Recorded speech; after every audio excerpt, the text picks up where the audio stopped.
67-jarige man door geweld om het leven gebracht in Biggenkerken. Een hele fijne buurman. Nee, dat had ik helemaal niet verwacht. En verder vandaag. Meer geld nodig voor ventilatie. En eindelijk weer op vakantie.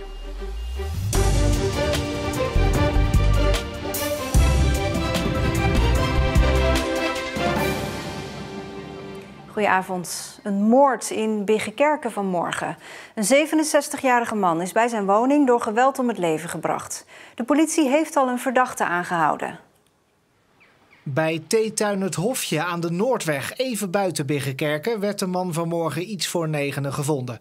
Het gaat om de 67-jarige bewoner van het pand.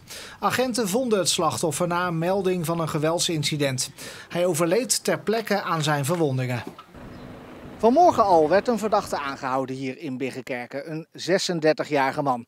En hij en het slachtoffer kenden elkaar volgens de politie. Hij was ook nog in het huis hier achter mij toen de politie arriveerde. De aanleiding van het incident ligt vermoedelijk in de relationele sfeer. Meer wil de politie er niet over kwijt. Buurtbewoners zijn erg geschrokken. Stuk voor stuk vertellen ze hoe vriendelijk hun buurman wel niet was. Een hele fijne buurman. Ik woon 20 jaar aan mijn land en hij de boerderij naast elkaar. En wij moeten het eerste woord nog hebben. Over een meningsverschil, dat hebben we niet. Kon u zoiets op enige manier aanzien komen? Nee, dat had ik helemaal niet verwacht. Want ik heb er vorige week nog mee gepraat. En ja, wat het over andere dingen natuurlijk.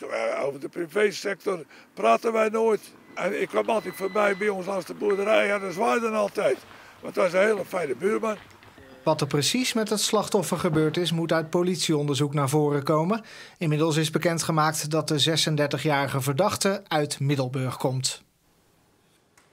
Volstrekt ontoereikend. Zo noemt de Zeeuwse scholenkoepel Archipelscholen de subsidieregeling van het Rijk voor het verbeteren van ventilatie op scholen. De voorwaarden zijn zo streng dat subsidieaanvragen van Zeeuwse scholen worden afgekeurd. En dus is de oproep: kom alsjeblieft met een regeling die wel werkt. Een van de scholen die een subsidieaanvraag had ingediend is de Ravenstein in Vlissingen. Daar zijn al langer klachten over slechte ventilatie in het gebouw. Hoofdpijn, prikkende ogen, droge ogen. Mensen die last hebben van migraine die dat dan eerder hebben zodra ze weer aan het werk gaan. Om de verspreiding van corona tegen te gaan moet er nu zo worden lesgegeven. Met de ramen en deuren open. En dat is nu nog niet zo erg, maar als het buiten kouder wordt, dan is het wat minder prettig. Dat betekent dat leerkrachten, maar ook kinderen, soms met hun jassen of vesten aanzitten. Om op een, nog zich enigszins behagelijk te voelen in dat klaslokaal. Dat is natuurlijk niet de bedoeling. Maar, en dat zou je nu bijna vergeten omdat het nu de hele tijd over corona gaat, goede ventilatie is ook zonder pandemie belangrijk. We merken ook vooral in de middag dat de aandacht verslapt, dat de kinderen gaan hangen op hun tafel, moeheid treedt op.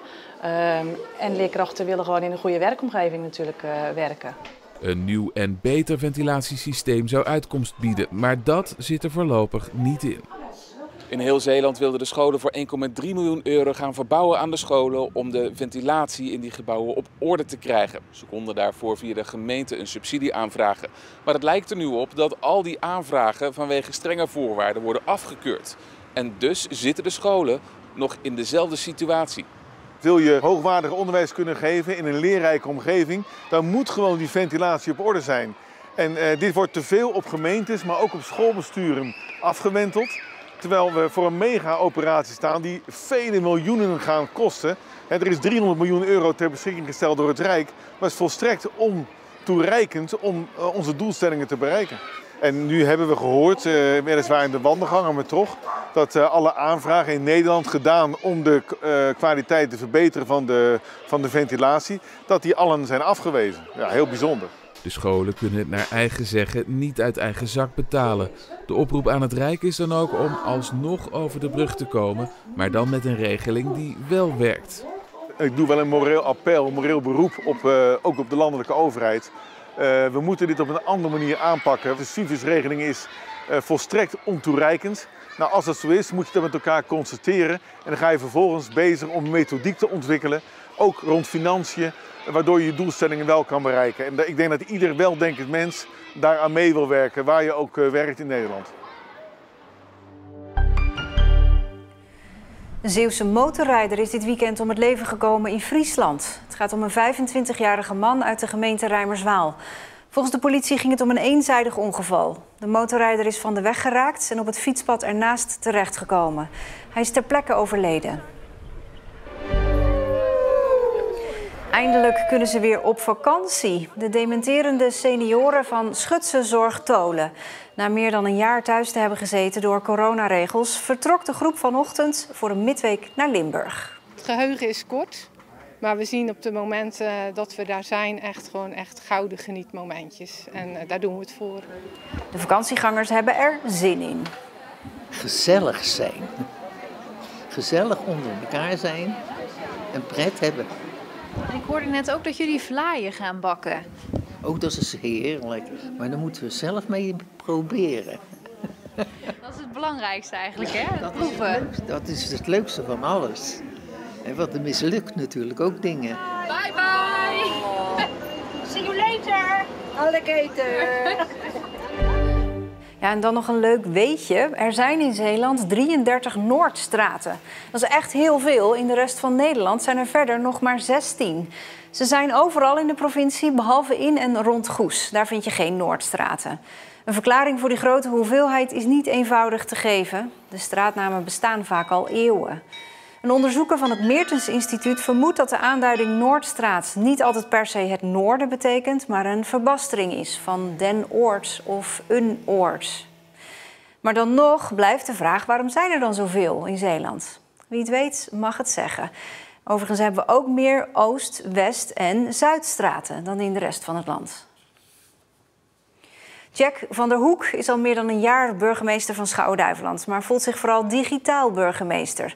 Door de coronamaatregelen, zoals thuiswerken, was het niet makkelijk om zijn ambtenaren te leren kennen. En ook raadsvergaderingen leidde hij natuurlijk digitaal. Gelukkig kan hij nu ook gewoon de straat op. Jack van der Hoek over zijn eerste jaar als burgemeester. Ik dacht, ik ga op Schouwen-Duiveland solliciteren toen ik een aantal jaren geleden weer bij mijn tante op de camping hier regelmatig kwam.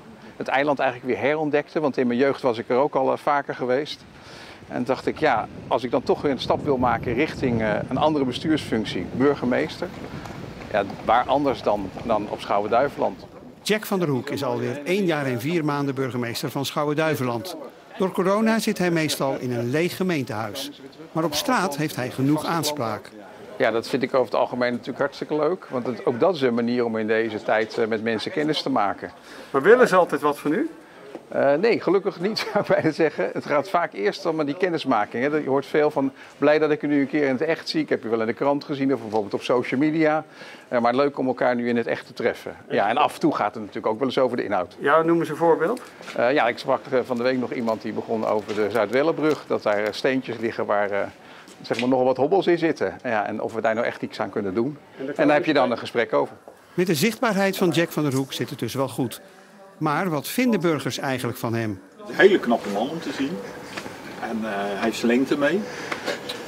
En inhoudelijk? Inhoudelijk? Ja, zover zijn we nog niet. Nou, hij moet nog even goed zoeken in zijn agenda. Hij is heel druk. Dus, Maar is Van der Hoek aanspreekbaar? Jazeker. Ja?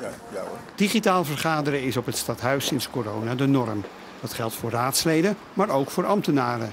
Het is verre van ideaal. Ja, je krijgt natuurlijk dat je mensen tegenkomt, soms in het restaurant zoals nu. Nu we weer wat meer op het gemeentehuis kunnen komen. Die je nog nooit gezien hebt, terwijl je hier toch al ruim een jaar bent. Het kan een tijdje, maar op een gegeven moment krijg je toch een soort slijtageplekken. Ja, je ziet dat soms irritatie eerder toeneemt. Dat je soms elkaar niet goed kan begrijpen als je naar elkaar luistert. Ja, en het is ook goed om achteraf even met elkaar dat sociale contact te hebben. En te horen hoe het met iedereen gaat. Want dat zegt vaak ook iets over hoe iemand in zo'n vergadering zit. Op 30 september is de volgende raadsvergadering in Schouwen-Duiveland. Maar die is nog digitaal. Een dag met flinke zonnige perioden, regelmatig sluierbewolking en enkele stapelwolken. Het werd 19 à 20 graden. Morgen in de ochtend nog wat zon, in de loop van de middag en 's avonds kans op regenbuien. Het wordt wel iets warmer met 22 tot 24 graden. En dit was Zeeland Nu. Kijk nog even op onze website als u nieuwsgierig bent naar een 4 meter lange slang die uit het kanaal van Gent naar Terneuzen is gevist. Ja, dit is hem. Je schrikt je rot. Maar hij was wel dood. Meer op omroepzeeland.nl. Een fijne avond.